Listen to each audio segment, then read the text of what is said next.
My name is Marin Vale, 32 years old. The private room at a waterfront place looked like a ship's gallery had swallowed a sunset. Glass everywhere, the bay spread out like a framed promise, white-glove servers moving soundlessly as if the floor itself was a secret. I'd booked it a month ago for my parents' 40th, $5,000 down, a handwritten note on the reservation saying, "Please seat the parents where they can see the water." It felt right. It felt like gratitude.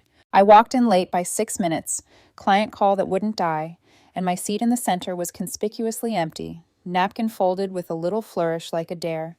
Aunt Karen clocked me first. Her smile did what it always did, arrived on time and never reached her eyes. "Marin," she sing-songed, already in director mode. Around the table, the choreography clicked into place. Jake leaning back with that barely shaved smugness, Amy staring at her scallops as if they were breaking news, Dad polishing the stem of his wineglass, Mom glowing with hostess by proxy pride. Family, arranged as tableau. In the center lay the lobster platter, bright, impossible red, the crown of the spread. And when I reached for the silver tongs, Karen leaned in, her voice a pin slid between ribs. "Don't touch the lobster," she murmured. "That's for the real family." I held still. For a ridiculous second, I thought I'd misheard her. Then Jake snorted, a frat boy echo he never outgrew. "Yeah, $5,000 dinners aren't for freeloaders," he said, rotating his wine like a knockoff sommelier. A burn crawled up my neck, but didn't make it to my face. I glanced around the table, collecting confirmations. Amy, whose mortgage I'd floated for 3 months, suddenly fascinated by the bevel of her fork. Uncle Frank, who'd begged for a bridge loan for his landscaping flop, chuckling into his napkin. Even my parents stayed perfectly still, like good portraits. No one moved to stop Karen's little coronation. No one broke the spell. Fine. I gripped the tongs, raised a shining scarlet knuckle of lobster, dragged it through butter, so golden it looked rehearsed, and bit down slow. The table's noise narrowed to a thin wire of sound. I chewed. I swallowed. I set my napkin on the charger with ceremony, slid my chair back, and stood. Karen's smile faltered. Jake's grin kinked. Amy finally glanced up, eyes half apology, half panic. Mom adjusted a water glass by 3 millimeters the way she does when she wants something to feel fixable. No one said my name. "Enjoy the view," I said softly, and walked out. Past the corridor where the servers pretend not to hear, past the hostess who said "Ms. Vale," as if asking whether to chase me, past the floor-to-ceiling windows that kept offering the water back like a mirror.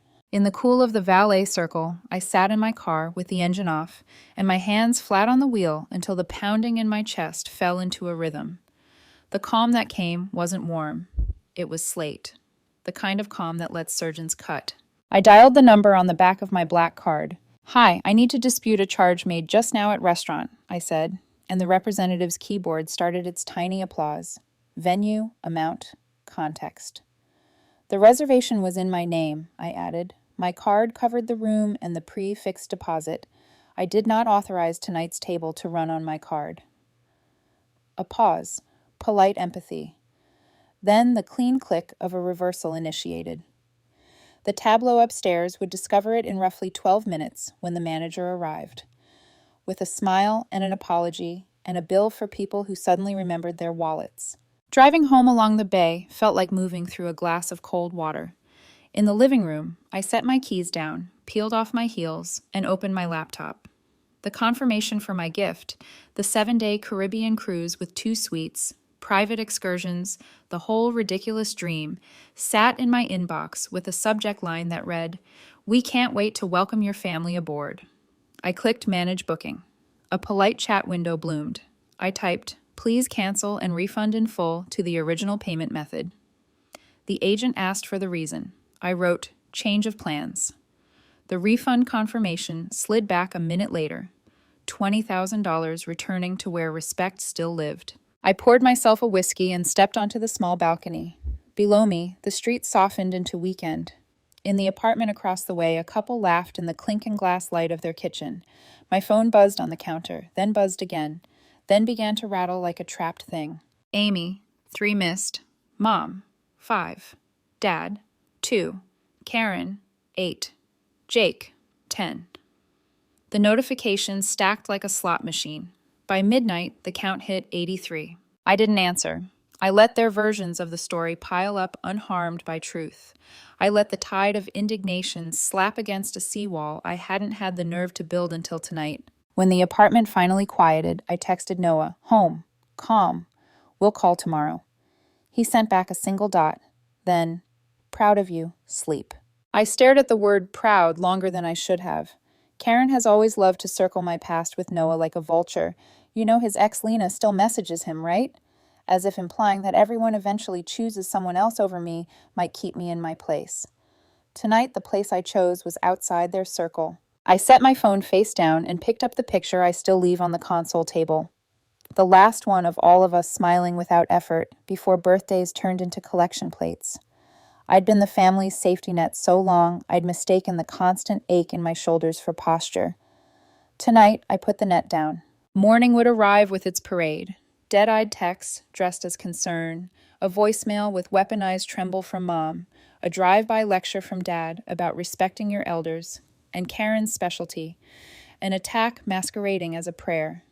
Jake would try casual like it was a costume that still fit. Amy would show up at my door with her kids, and a half apology she wouldn't say out loud. But tonight was mine.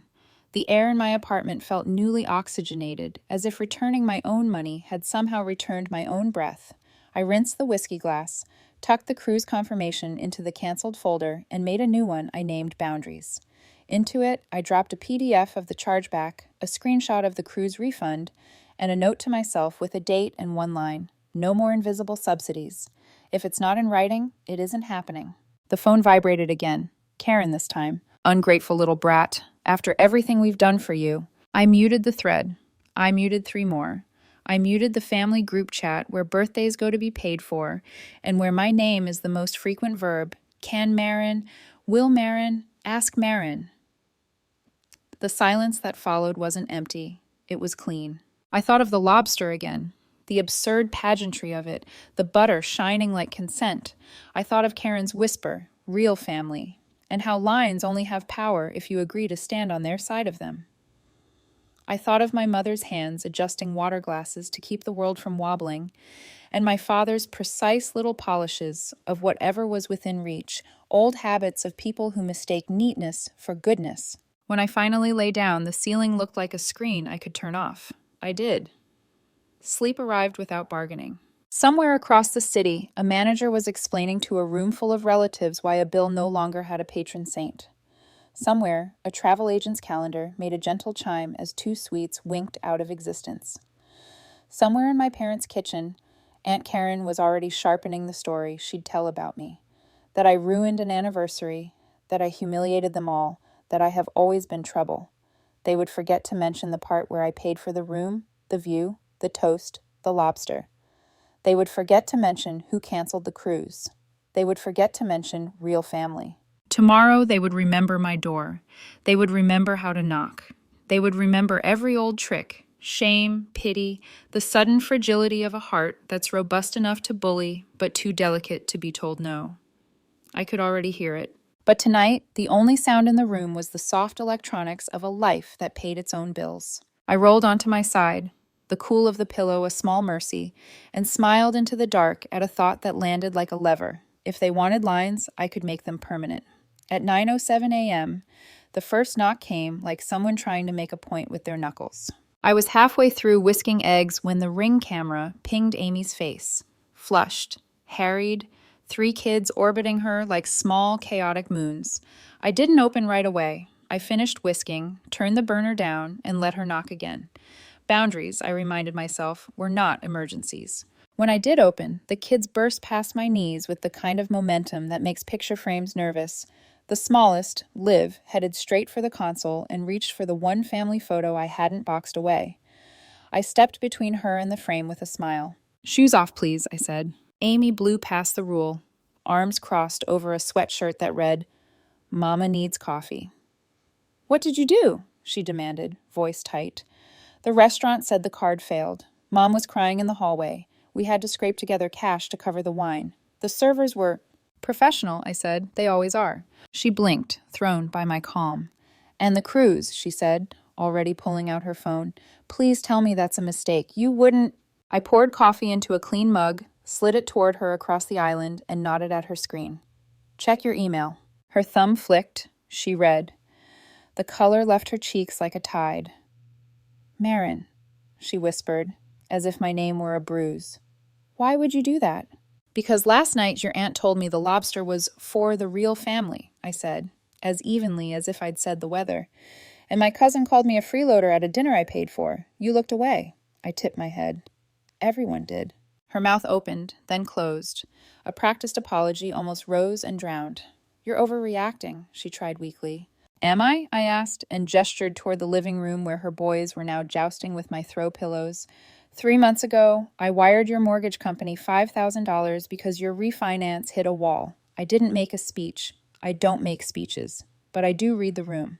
Amy flinched, then stiffened. We're family, she said, defaulting to the script. Family doesn't keep score. Family doesn't send a bill for my generosity, I said. They send a thank you. Sometimes they send a boundary. I nodded toward the door. I have a meeting in 20 minutes, Amy. She turned the canceled cruise email around like a talisman. Mom's going to be devastated. Mom's going to be fine, I said, and felt the terrible, clarifying click in my chest of believing it for the first time. She gathered her kids like a storm rounding up rain. At the threshold, she tried one more time. This isn't you. I held her gaze.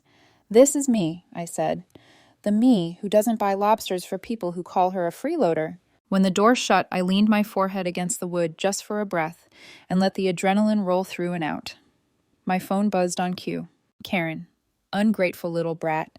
After everything we've done for you, this is how you repay us? Jake, you know it was a joke, right? The lobster thing? Grow up. Fix the cruise. Mom's freaking. Unknown, then saved as Mom. Marin, honey, please call me. I'm worried about you. I played Mom's voicemail twice. There was a tremor I hadn't heard in years, a thin edge of something that sounded dangerously like real fear. My thumb hovered over the callback. Then I set the phone down and texted Noah instead. Amy came by. Cruise news received. Karen's in form. Mom left a voicemail that might be real. He replied almost instantly. Proud of you for pausing. Call me if you want to talk it through, or I can just be quiet and breathe in your ear like a golden retriever. I smiled despite the hollow. Golden retriever mode at 7? I'll bring food, and an actual golden retriever if needed. I put my phone face down again and opened my laptop for the status meeting I actually had. Talk, listen, decide. When it ended, the quiet of the apartment felt bigger, not emptier. I cleaned up the breakfast dishes, wiped the counter in even strokes, and let myself remember how last night had felt when the chargeback email hit, like air finally made it to the bottom of my lungs. By noon, the group chat spun up like a generator. Uncle Frank typed paragraphs about respecting your elders, threaded with misspellings that made the lecture feel less moral than winded. Cousin Jake posted a selfie at the waterfront, captioned, Real Family Brunch, 12 likes inside 60 seconds. The photo showed a table, a view, and 2 empty chairs where a conscience might go. Karen added 3 heart emojis and a verse about forgiveness that landed like a threat. I didn't respond. Silence isn't an absence, it's a position. At 1, my phone lit with a name that still triggered the old reflex to be small. Dad. I let it go to voicemail, then to another. The 3rd time I answered because avoidance can start to taste like fear if you let it. Marin, he said, voice rough with sleep or anger. This has gone too far. Which part? I asked. The part where your sister told me not to touch my lobster? Or the part where I returned money to its rightful owner and canceled a gift your table disinvited me from? He inhaled. You embarrassed your mother. I corrected a bill, I said. Mom embarrassed herself. There was a long, brittle pause. Then he went for the old line he always thought would keep me in orbit. We never asked you for anything you couldn't afford, he said. I laughed once, no humor left to burn. That's exactly the problem. He tried to pivot. Family helps family. Great, I said. When does that start? The line went quiet enough for me to hear the hallway vent hum. He did what men do when logic fails and blood is thicker than accountability, he warned. Money isn't everything, Marin. One day you'll wake up alone. I let his prophecy pass like weather. One day you'll wake up and realize I was alone last night, I said, in a room full of people I paid for. I could practically hear him flinch. I have to jump, I added. Work. You should try it. When I hung up, my hands shook, not with fear, with spent electricity. I stood at the sink and ran the water too long, like a ritual, until the temperature changed. At 2:30, Karen took her campaign offline and appeared in person at my office. I watched her through the glass as she smoothed her peplum jacket and rearranged her mouth into concern. My assistant shot me a look. "Do you want this?" I nodded. I wanted to hear what shape the story had taken today. Karen sat without asking. Her handbag thumped the desk like a gavel. "We need to clear the air," she announced.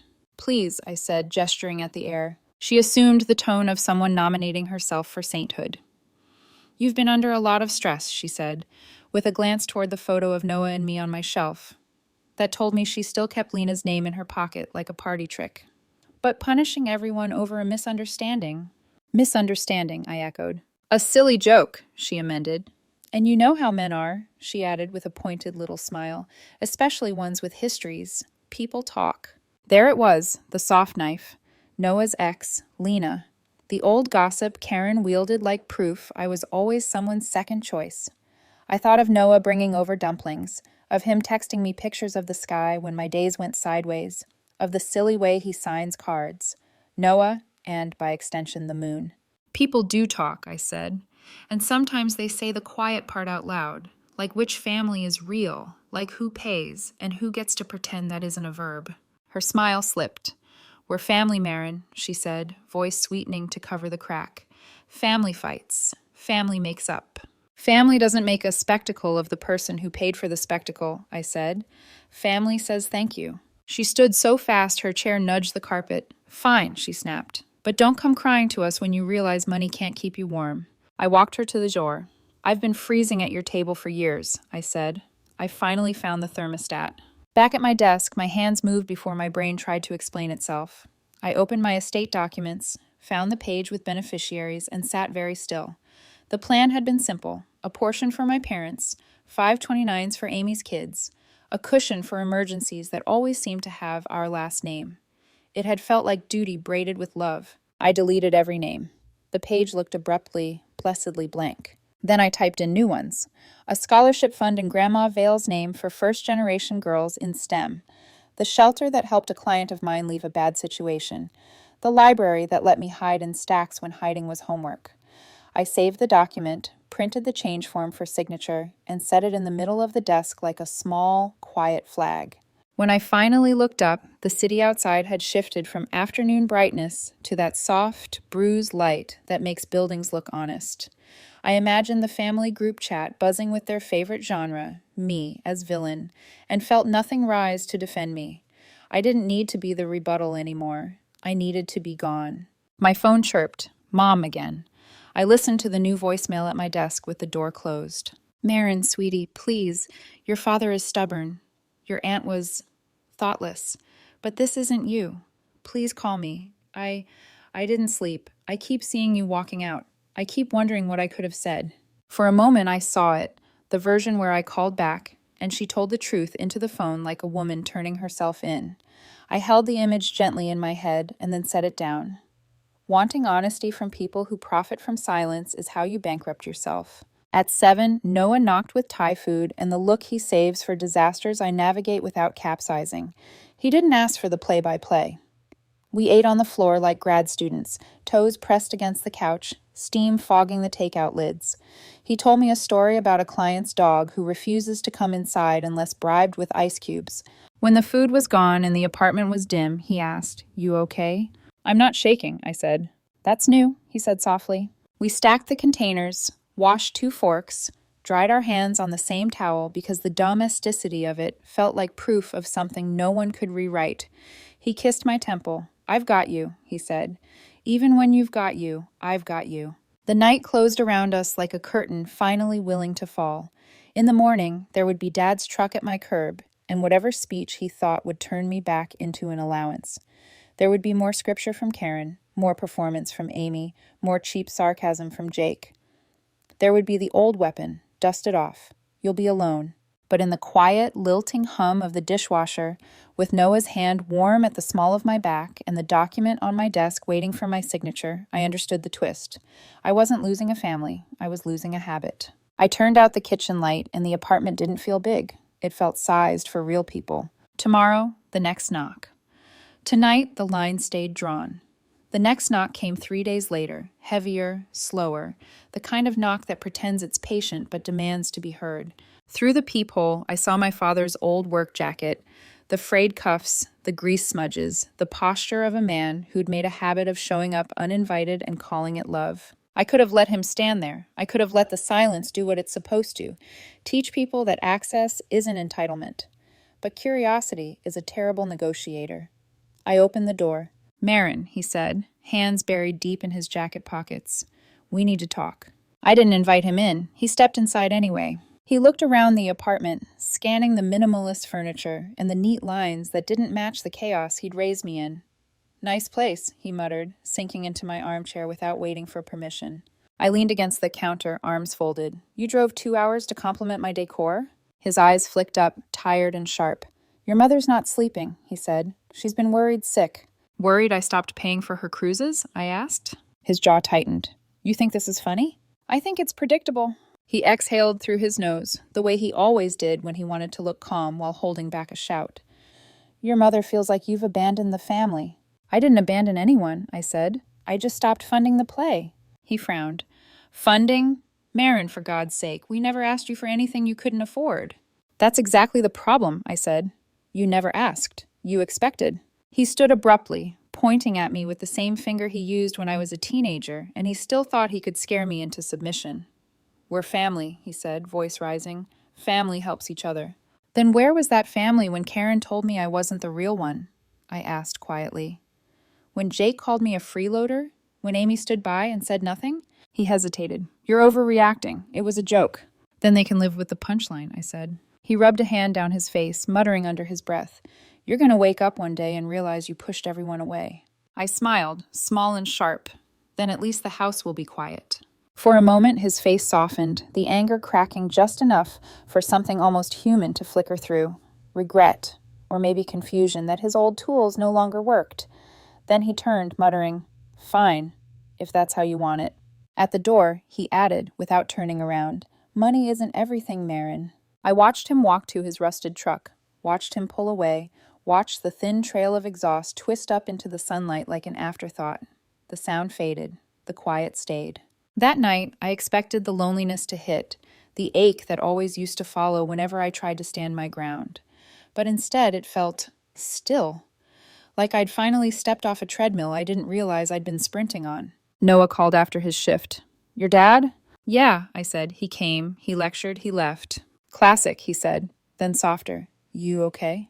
I didn't cry, I said, surprised even as I said it.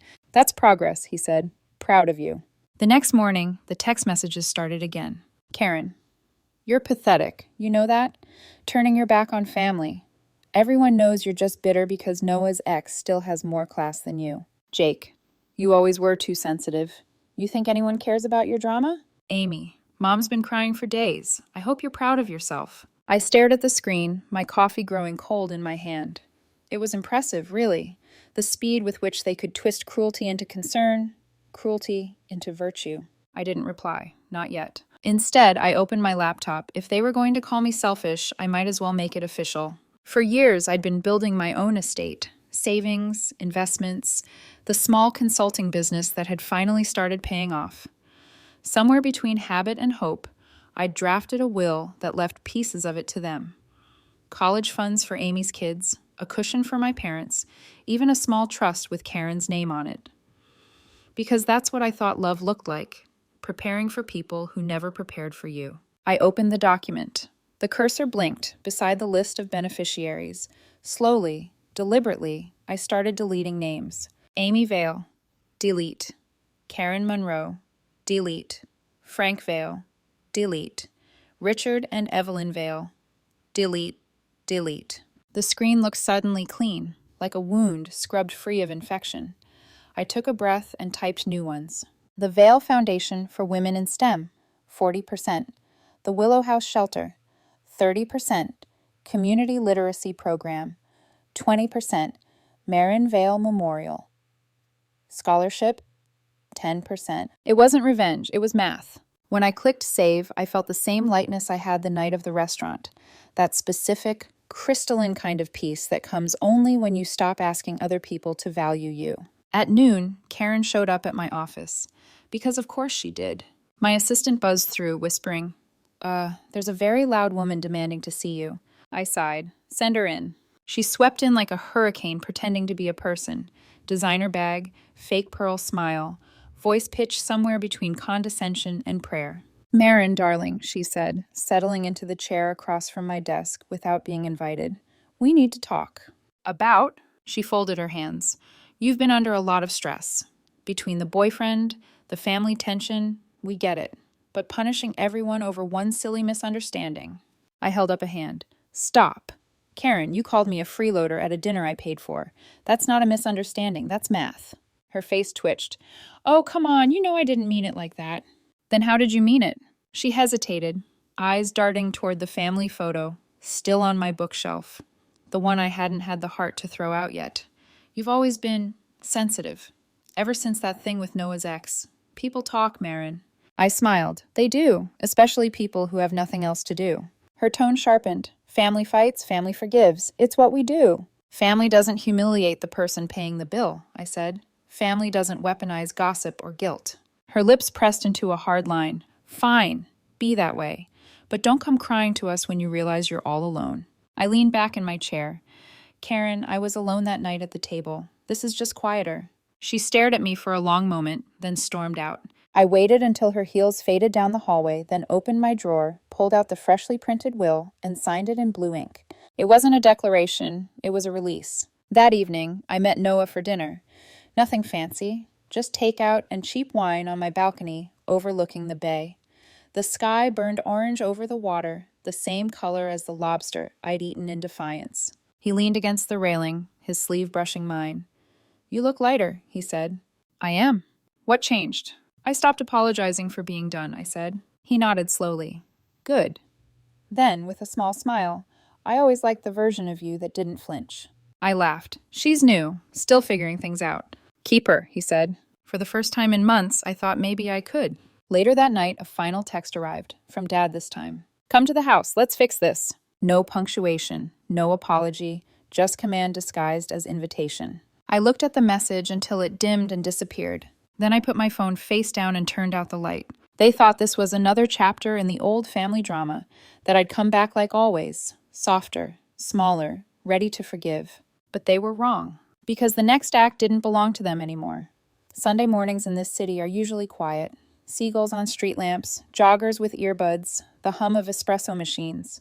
But that morning, the peace cracked open with a doorbell that rang too long, like someone holding it out of habit. Through the glass, I saw them, my parents, together. Mom clutched her purse to her chest like a shield, red-eyed and trembling. Dad stood beside her, jaw set, the same stubborn tilt that used to end arguments before they started. I thought about not answering, about letting them face the reflection of themselves in the door's glass, but I opened it anyway, because unfinished conversations have a way of echoing even through locked wood. Can we come in? Mom asked. Her voice sounded small, rehearsed. I hesitated, then stepped aside. 5 minutes, I said. They entered like guests at their own trial, slow, cautious, scanning the room as if looking for familiar photographs that weren't there. They sat on my couch. I stayed standing. Mom spoke first. Marin, honey, this has gone too far. I agree, I said. 40 years too far. She blinked, startled. Dad cleared his throat. We shouldn't let a few harsh words tear us apart. Family. Stop, I said. You keep using that word like it still means something. Mom twisted a tissue in her hands. You know your aunt. She runs her mouth. You can't hold everyone responsible for one comment. One comment? I repeated, laughing softly. It wasn't one comment, Mom. It was decades of them. Every, you're lucky we tolerate you. Every, you don't understand what family means. Every time you let them use me and then told me I was too sensitive for noticing. She opened her mouth, but nothing came out. Dad leaned forward, elbows on his knees, the posture of a man trying to sound reasonable. You're acting like a child. You think money replaces family? No, I said. I think respect does. His eyes narrowed. You think cutting us off makes you strong? It makes you selfish. The word landed, heavy and familiar, their favorite weapon. I felt the old instinct to explain myself start to rise. Then I killed it. I'm selfish? I asked quietly. For wanting to stop being your safety net? For refusing to let you guilt me into paying for your dinners, your debts, your silence? I've spent years cleaning up after you. I've bought forgiveness you never earned. And now that I've stopped, I'm the problem? Mom started crying, the kind of crying that fills rooms with noise but not sincerity. We love you, she gasped. You know that. Love, I said, isn't supposed to feel like obligation. Dad's face flushed. Enough, you owe us at least respect. I stepped closer, my voice low but steady.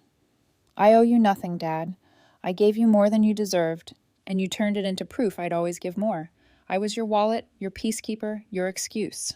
He stood abruptly, fists tight at his sides. For a second, the air between us went electric. Then his shoulders sagged. Fine, he muttered, the word breaking on the edges. If that's how you want it, we'll manage without you. He grabbed Mom's arm. She stumbled to her feet, still crying, still whispering my name as if I might dissolve at the sound. They moved to the door. Wait, I said. They both turned. For a heartbeat, Mom's face lifted with hope. I handed her a folded paper, the copy of the updated will I'd printed and signed 2 days earlier. This is the only thing left with your name on it, I said. She took it with shaking hands. Dad snatched it from her and unfolded it, eyes darting down the page.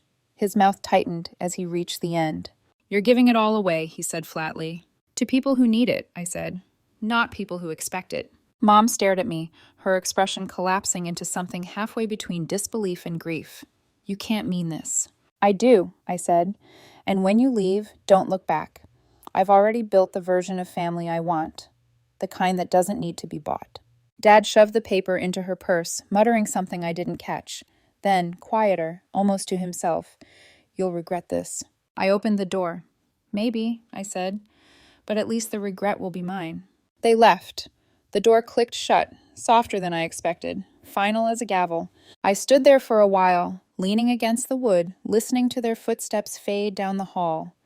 My heart was still hammering, but the usual guilt didn't come. Just silence.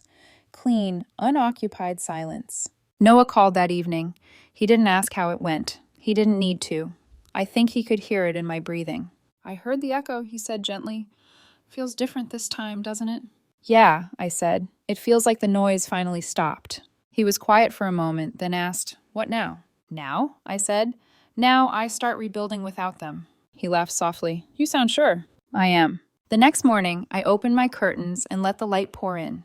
No dread, no waiting for the next message. Just morning. But the world doesn't stay quiet when a story breaks.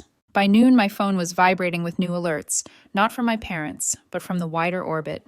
Cousins, aunts, even people I hadn't heard from in years.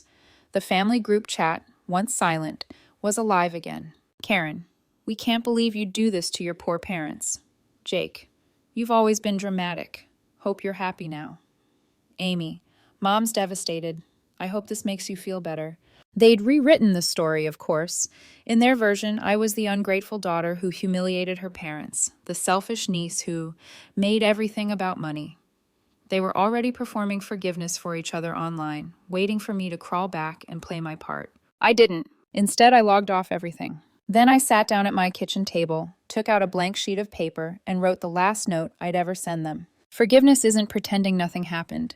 It's deciding you don't need an apology to move on. I folded it, placed it in the envelope that held all the receipts, letters, and updated will, the one marked, paid in full. Do not reopen. When I slid it into the drawer, the air felt lighter, like a room finally cleared of smoke. That evening, Noah came by with 2 coffees and a small box. Inside was a brass keychain engraved with one word, freedom. He pressed it into my palm. For the new house, he said. I frowned. We don't have a new house. Not yet, he said, smiling, but we will. And for the first time, I believed him. Because some endings aren't tragedies. They're blueprints. 6 months later, I didn't recognize the sound of my own phone when it rang. That's how long it had been quiet. No guilt calls, no guilt texts, no Karen-isms disguised as prayers. Just silence, the kind that stops feeling like punishment and starts sounding like peace. It was spring. The bay outside my window had traded its winter gray for liquid silver. Noah and I had just finished unpacking the last box in our new house. Ours, not borrowed, not blessed by anyone's opinion. The floor still smelled like varnish. The air like new beginnings. The phone buzzed again. Unknown number. I didn't answer. Noah looked up from the half-assembled bookshelf. Spam? Probably, I said, or someone realizing too late that I've changed my number. He smiled. Guess they'll have to figure out who you are without a wallet attached. Guess so. He went back to work, and I stood there, watching him fit the shelf together piece by piece. Something about it hit me hard. The quiet steadiness of a life that didn't require me to keep it from falling apart. A week later, an email arrived. Subject line, your family's cruise refund confirmation. The irony wasn't lost on me. The refund had finally cleared through some arcane process of corporate bureaucracy 6 months after I'd canceled it. $20,000 back into my account like an echo from another lifetime. I stared at the number for a long moment, then transferred it directly into the scholarship fund I'd set up under my grandmother's name, the Vail Foundation for Women in STEM. I added one note in the ledger, seeded with what was once an apology. It felt right. By summer, the gossip had burned itself out. Karen had found a new target. Amy had stopped texting entirely, though once in a while I'd see her name pop up on social media. Posts about forgiveness and family over pride. I never clicked them. Dad retired quietly. Mom joined a church group 2 towns over.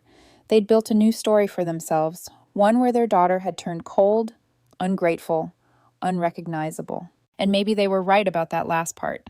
Because the old me, the one who said yes to everything, who paid for love like it came with interest, she was gone. One afternoon in July, as the heat shimmered off the water, Noah and I drove past the restaurant where it all began.